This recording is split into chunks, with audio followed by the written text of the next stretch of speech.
তো গাইস, আমি প্রিয়াঙ্কা। আপনারা সবাই কেমন আছেন? আমিও ভালো আছি। তো ডিনারে এগ কারি হবে শুনে বর বললো আমি এগ কারি খাবো না।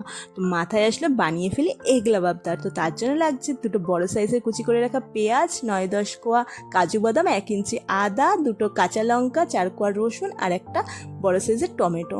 এবার কি পেঁয়াজটাকে বাদ দিয়ে বাকি সব মশলাগুলোকে মিক্সার গ্রাইন্ডারে দিয়ে একটুখানি জল মিশিয়ে মিহি পেস্ট বানিয়ে নিতে হবে, ঠিক এই রকম।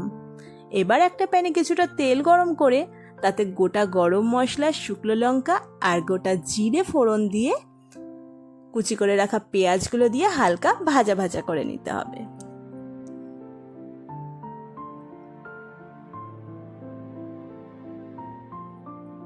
হালকা ভাজা ভাজা হয়ে গেলে ওর মধ্যে বেটে রাখা মশলা আর বাটি ধোয়া জলটা দিয়ে দিতে হবে স্বাদ মতো নুন, 1 চামচ হলুদ গুঁড়ো আর একটুখানি কাশ্মীরি লঙ্কার গুঁড়ো, একটু জিরে গুঁড়ো, একটু গরম মশলা গুঁড়ো আর একটুখানি চিনি স্বাদটাকে ব্যালেন্স করার জন্য। ব্যাস, আর কিচ্ছু না। এবার মশলাটাকে ভালোভাবে কষিয়ে নিতে হবে।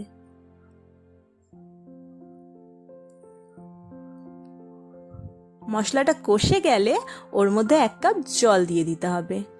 ব্যাস, এবার জল আর মশলাটাকে ভালো করে মিলিয়ে নিয়ে আমরা যেভাবে এগ পোচ বানাই ওইভাবেই গ্রেভির মধ্যে ডিমগুলোকে ফাটিয়ে দিতে হবে।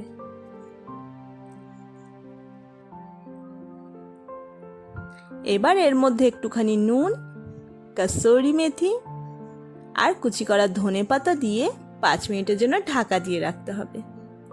5 মিনিট পর ঢাকা খুলে ডিমগুলোকে একটু উল্টে নিতে হবে।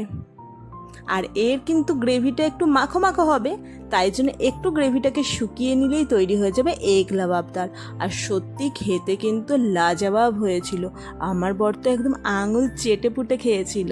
তো আপনারাও কিন্তু দেরি না করে ঝটপট বানিয়ে ফেলুন ডিনারে এই রেসিপিটা। আর এটা কিন্তু রুটি বা পরোটার সাথে দারুণ যায়। টাটা।